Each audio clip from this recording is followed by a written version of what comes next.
Hi, my name's Hilary Maxwell. I'm with the Dance Centre, and I'm here today with Marissa Wong, founder of Twobigsteps Collective. Marissa is one of our Dance Lab artists this season, and I just had the opportunity to sit in on a rehearsal for her latest project, Livespace, which is a movement installation she's been working on with the collective, and you guys are going to be showing some of your research April 27th and 28th at the Dance Centre. So yeah, we're just here, we're going to have a conversation, and I get to ask Marissa a few questions. And Marissa is the founder of Twobigsteps Collective, and there's how many members in the collective? There's 7 of us now. 7. Oh wow, yeah. Great. Yeah. Could you just tell us a bit about the project and what I saw today? Yeah.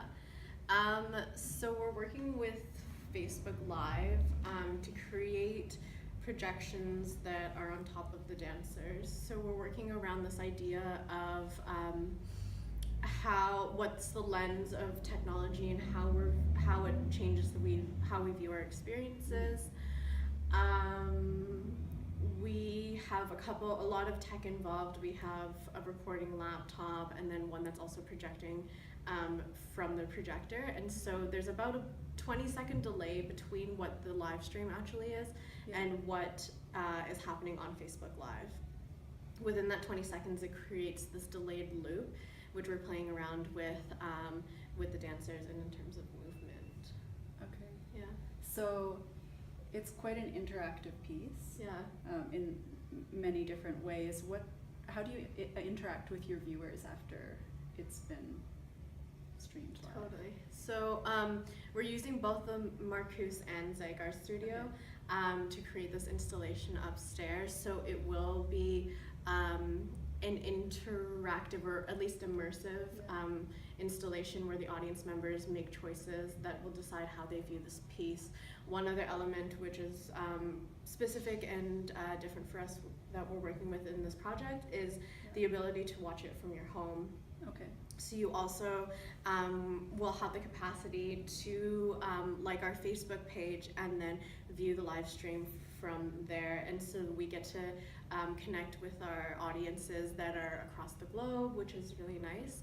And these two experiences are choreographically designed to have different elements in them for both the live performance and the one that is recorded online. Wow. Yeah. So I know you've done this before. When was that? We actually did this research about a year ago through Marta Productions and at the Hop Up Shop. We started research over there last May. Yeah. It was so hot at that time. And it was a very different studio setup. So we were doing researching and just kind of getting out all of the elements that were working, ones that were overwhelming, because of the many elements that are involved in this project. There's so much that you could do at all times, so we're really just trying to condense it down and narrow it down to what is going to be the most clear for what we're trying to talk about, what connects the most to the concepts that we're working with, and what is not. Because we could have an 2-hour long piece, just letting this Facebook roll.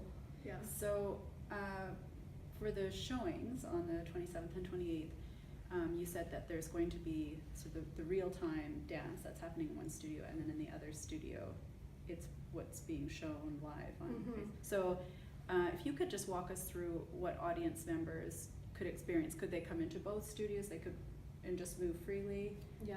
So the experience actually starts when we're in the elevator, when we're entering the space, and there will be an introduction into the piece and what they're about to experience. It's kind of like Tower of Terror in a way. So we're taking them around what the Dance Centre is offering, and so questions will be proposed when they're in that space, along with that introduction, which will direct them to either room. So it will direct them in a way that will shape how the audience is flowing once they make a choice outside of that elevator.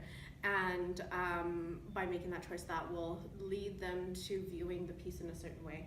Once the piece starts, they have the ability to flow freely between the rooms. But in this space, there will be the live performance, and then in the other space, there will be an element of that recorded version. So, yeah. Great. When did you start getting interested in this kind of immersive performance viewing experience? We actually took it off this idea from the band The Academic. They have this video that they created online about maybe 2 years ago, called Bear Claw, and within that they used, instead of a foot pedal to create the loops in the music, they used Facebook Live. And so I had seen this video, and it was probably my brother who had sent this to me.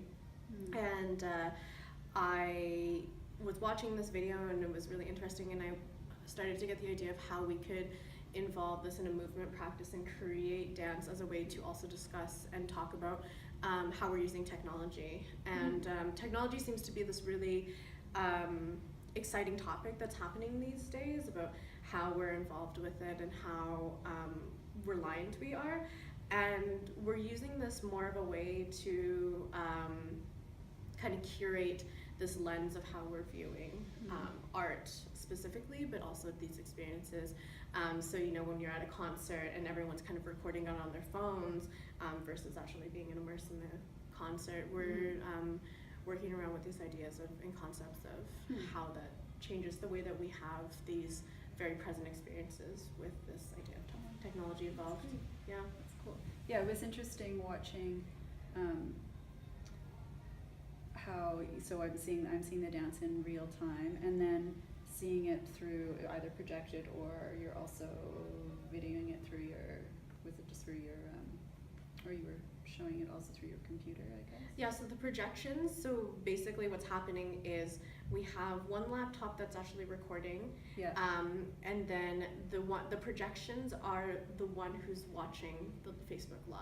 So that 20-second delay is. Oh, that's what that is. Yeah, because that was quite interesting, because it almost, I didn't find that I was like fixated on one or the other, but I just kind of flowed in between both, and it felt, maybe because of the intimate size of this room, that the dancers on the screen and because of the delay, it just felt like more members in the space, and like how almost the ones that were projected seemed to interact with the live physical body too in some way, so that relationship was pretty cool to watch. Yeah, it's almost, we have 4 dancers performing in this, but I almost have to consider 16 dancers because of all the delays that are happening. So they're interacting within themselves, they're interacting with the other bodies in space, but also they're interacting with their projections or their kind of ghost versions of themselves. Well, thank you very much for letting us come in today. So this project, Livespace, will be shown on Saturday, April 27th, Sunday, April 28th, and there's also several showings per evening. Is that correct? There's 3 performances per evening. There's an 8 o'clock, an 8:35, and a 9:10 performances. Doors will open about 5 to 10 minutes beforehand. And if you can't make it, or one of the performances is full, you can watch it at home, or you can also just wait 20 minutes, and then there will be another performance happening that evening. And just on that note, how many people per visit, per performance? We're saying 50 per night. Oh, great. For now. Yeah. Great. Okay.